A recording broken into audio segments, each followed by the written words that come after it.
மரியாதையின் அன்பு பக்தர்களே, சற்று நாளாக நம்மிடையே ஒரு குழப்பம் உண்டாயிருக்கிறது. அதாவது நவம்பர் 7ஆம் தேதி நம்முடைய திருத்தந்தை மாத்தர் பாப்புலை ஃபிதலிஸ் என்ற டாக்குமெண்டில் இவ்வாறு அன்னை மரியாளை கோ ரிடம்டரிஸ் கோ மீடியாட்ரிக்ஸ் என்று அழைக்கக்கூடாது என்று கூறியிருக்கிறார். இதனாலாக கிறிஸ்துவ சபையிலிருந்து பிரிந்த மற்ற சபையினர் நமக்கு வாங்கள் இதுக்காக தான் காத்து கொண்டிருந்தோம் என்று கூறுகிறார்கள். நம்முடைய திருத்தந்தை ஏன் இவ்வாறு கூறினார் என்பதை நாம் கலந்து ஆலோசிக்க வேண்டும். என்னுடைய நண்பர்கள் பலர் கேள்வி கேட்டார்கள், ஏன் நம்ம திருத்தந்தை இவ்வாறு அன்னை மரியாதை இவ்வாறு அழைக்கக்கூடாது என்று கூறியிருக்கிறார். கோ ரிடம்டரிஸ் கோ மீடியாட்ரிஸ் என்று கூறினால் துணை மீட்பாளர் ஆர் இணை மீட்பாளர் அப்படி என்று தலைப்பு வரும். இதை நம்முடைய கோ மீடியாட்ரிக்ஸ் என்ற தலைப்பை முதலாக பயன்படுத்தியவர் நம்முடைய திருத்தந்தை 10ஆம் பத்திநாதர். அவர் பொதுவாக ஒரு திருத்தந்தை அபிஷியலாக பயன்படுத்தியது அன்றுதான். அதன் பிறகு 12ஆம் பத்திநாதரும் அதை தெளிவாக பயன்படுத்தினார். அதன் பின் வந்த 2ஆம் அருள் சின்னப்பர் அவரும் பயன்படுத்தினார். ஆனால் அதற்கு பின் வந்த திருத்தந்தை 16ஆம் ஆசீர்வாதப்பர் அதை பயன்படுத்தவில்லை. நமக்கு தெரியும் 16ஆம் ஆசீர்வாதப்பர் ஒரு ட்ரெடிஷனலிஸ்ட் ஸ்கிரிப்சர் ஸ்காலர், அதனால் அவர் பயன்படுத்தவில்லை. அதன் பிறகு வந்த நமது காலம் சென்ற திருத்தந்தை பிரான்சிஸும் அதை பயன்படுத்தவில்லை. ஆனால் தற்போது உள்ள திருத்தந்தை 14ஆம் சிங்காராயர் அதை அதிகாரப்பூர்வமாக கூறியிருக்கிறார். நம் அன்னை மரியாளை கோ ரிடம்டரிஸ் கோ மீடியாட்ரிக்ஸ் என்று அழைக்கக்கூடாது. இதற்கு பல பின்னணிகள் இருக்கிறது. நமது மாத்தர் பாப்புலை ஃபிடலிஸ் என்ற ஏடில் கூறுவது என்னவென்றால், மீட்பு என்பது ஆண்டவர் ஒருவருக்கே பொருந்தும். கல்வாரி மலையில் அவர் சிந்திய இரத்தத்தினால் தான் நமக்கு மீட்பு உண்டாயிற்றது. எனவே அன்னை மரியாளை துணை மீட்பாளர் என்று கூறும்போது ஆண்டவருக்குரிய யுனிக்னஸ் அங்கு குறைபடுகிறது.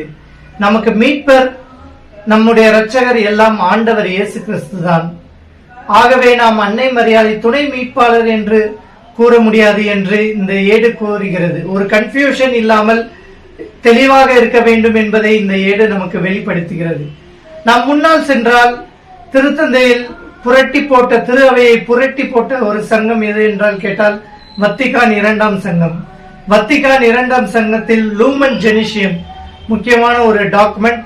அந்த டாக்குமெண்டில் நம் அன்னை மரியாதை எப்படி கூறலாம், ஒரு அட்வொகேட் ஆர் ஒரு பரிந்துரையாளர் அப்படி என்றெல்லாம் கூறலாம்.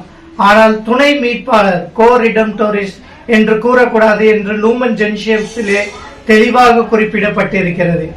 எனவே நாம் அன்னை மரியாதை இப்படி கூறாமல் இருந்தால் அன்னை மரியாளுடைய மதிப்பு குறைய போவதே இல்லை. அன்னை மரியாள் என்றும் நம் தாயாக தான் விளங்குகிறார். அன்னை மரியாளுக்கு ஏராளமான தலைப்பு இருக்கிறது. விடியற்காலை விண்மீன், விண்ணக அரசி, அனைத்து புனிதர்களின் அரசி, அனைத்து தலைப்பையும் நீக்கினாலும் அன்னை மரியாள் தான். அன்னை மரியாளை நமக்கு திரு அவை ஒழுங்காக கற்றுத்தருகிறது என்னவென்றால், ஆண்டவர் ஒருவர் தான் நமக்கு மீட்பர் இரட்சகராக இருக்கிறார். எனவே அதை அன்னை மரியாளும் சேர்ந்து சொல்லும் போது ஆண்டவரும் அன்னை மரியாளும் ஒரே நிலைமைக்கு கொண்டு வருவதாக மாறுகிறது.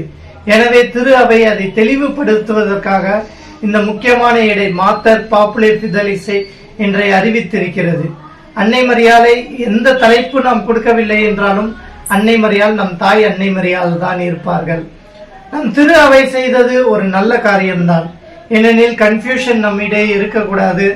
அதை தெளிவாக நமக்கு போதிக்கிறது.